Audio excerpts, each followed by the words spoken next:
অনেকের কাছে শুনি মিষ্টি কুমড়ো খেতে নাকি একদমই তাদের পছন্দ না। কিন্তু কি কারণে পছন্দ না সেটাই তো আমার বুঝে আসে না। আসসালামু আলাইকুম এভরিওয়ান, এক্সপেরিমেন্ট উইথ ইতিন নতুন একটি ভিডিওতে আপনাকে স্বাগতম। এই যে আজকে করে দেখাবো মিষ্টি কুমড়ার ভর্তা। আশা করি এই ভর্তাটি একবার কেউ খেলে সে মিষ্টি কুমড়োর প্রেমে পড়ে যাবে। প্রথমে মিষ্টি কুমড়োগুলোকে ফালি করে কেটে সামান্য পরিমাণ হলুদ, শুকনো মরিচের গুঁড়ো, পরিমাণ মতো লবণ আর কিছুটা ধনিয়া গুঁড়ো দিয়ে এটাকে ভেজে নিব তেলে। তো তেল কিন্তু খুবই অল্প পরিমাণ দিব। এখানে কিন্তু খুব বেশি পরিমাণ তেল দেওয়ার একদমই দরকার নেই।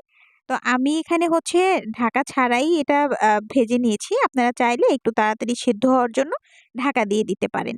তো ঢাকা দিয়ে দিলে দেখা যাবে খুব তাড়াতাড়ি এটা সিদ্ধ হয়ে গিয়েছে।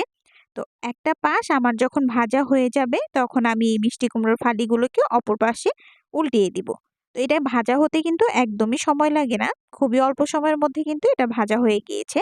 দেখতে হয়তো মনে হয় যে অনেকটা মোটা করে কাটা, ভাজতে হয়তো অনেক সময় লাগে, কিন্তু খুব বেশি সময় কিন্তু লাগে না। এরপর আমি ওই তেলের মধ্যে কিছুটা পেঁয়াজ নিয়ে এটাকে ভেজে নিব।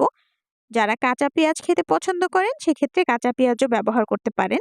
তবে এই ভর্তাটার সাথে পেঁয়াজের একটু ভেজে নিলে এটার টেস্ট কিন্তু অনেকটা বেড়ে যায়। তো পেঁয়াজগুলো ভাজা হয়ে গেলে আমি শুকনো মরিচ ভেজে নিয়েছিলাম আগেই। মানে শুকনো মরিচটা আমি সবসময় ভেজেই রাখি। তো এখানে হচ্ছে শুকনো মরিচের মধ্যে আমি কিছুটা লবণ দিয়ে শুকনো মরিচটাকে মেখে নিলাম। এরপরে যে মিষ্টি কুমড়োগুলো রেখেছিলাম সেগুলোকেও খুব সুন্দর করে মেখে নিয়েছি। এরপরে যে পেঁয়াজটা ভেজে রেখেছিলাম সেই পেঁয়াজটা দিয়ে দিব। ব্যাস, খুব অল্প সময়ের মধ্যে কিন্তু ঝটপট করে হয়ে গেল এই ভর্তাটা। আর সবশেষে দিয়ে দিব ধনিয়া পাতা। ধনিয়া পাতা যেকোনো ভর্তাতে দিলে সেটার স্বাদ কিন্তু বহুগুণ বেড়ে যায়। এই তো খুব সহজেই কিন্তু তৈরি করে ফেললাম।